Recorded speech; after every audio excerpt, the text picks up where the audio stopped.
As the last few years have shown, elections can have major consequences for the rest of the world, in addition to the country in which they're held.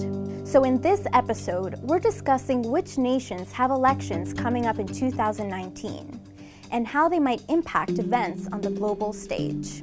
So let's start with Afghanistan. Afghanistan's Independent Election Commission had announced that the country's presidential elections will be held on April 20th, 2019. But at the end of December, the commission announced that elections would be postponed indefinitely to fix technical problems that occurred in the most recent parliamentary elections. Current President Ashraf Ghani is running to win his second term, but his re-election is anything but certain. Ghani is facing a potentially strong challenge from former National Security Advisor Mohammad Hanif Atmar. To make matters even more complicated, external forces in Afghanistan, like the United States, Russia, and Pakistan, want to head to the negotiating table with the Taliban after years of fighting.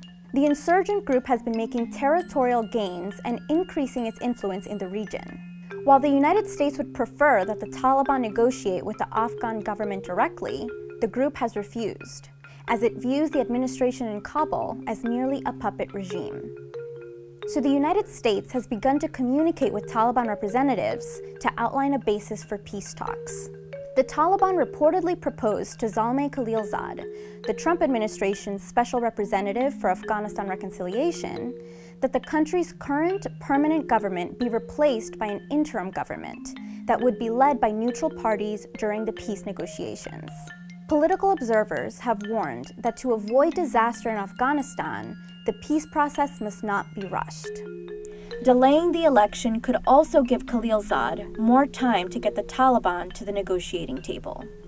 Meanwhile, in Ukraine, their upcoming election is being called, quote, the most important since the country became independent. With March 31st presidential elections on the horizon, their ongoing conflict with Russia has reached another boiling point. On November 25th, Russia's Coast Guard fired on and captured 3 Ukrainian Navy vessels in the Black Sea. The next day, Ukraine's parliament voted to pass President Petro Poroshenko's motion instituting martial law. Poroshenko has assured that the 30-day martial law period will not postpone the upcoming election. However, some observers, like Radio Free Europe journalist Christopher Miller, think Poroshenko is attempting to use this crisis and the imposition of martial law as a way to bolster his own popularity as the election approaches. It's no secret that his popularity has plummeted in recent months. Elections are only 4 months away.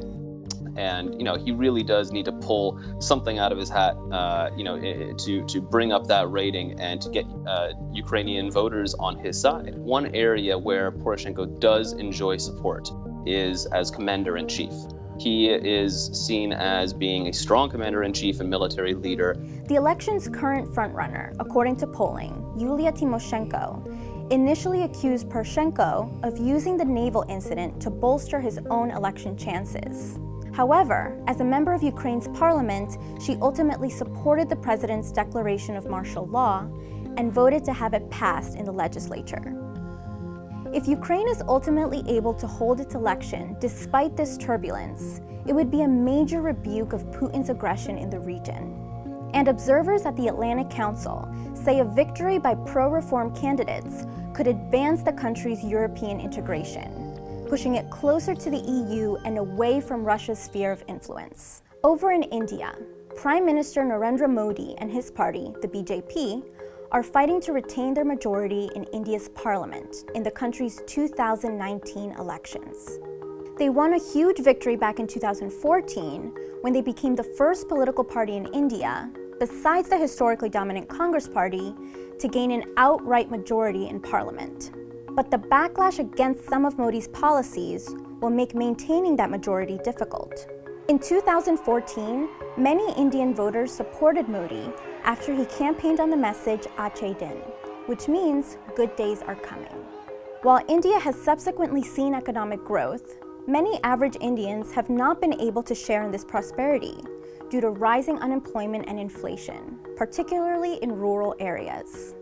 Since the BJP can no longer rely on economic promises to win, it is turning to Hindu nationalism to retain the votes of India's largest religious group. Modi's government has initiated policies focused on gaining support among the Hindu electorate at the expense of India's religious minorities. Reports of religious-based hate crimes have been on the rise since 2014, mostly against Muslims. In response to this political climate, the once dominant Congress Party has been attempting to rally together an inclusive coalition ahead of the 2019 election.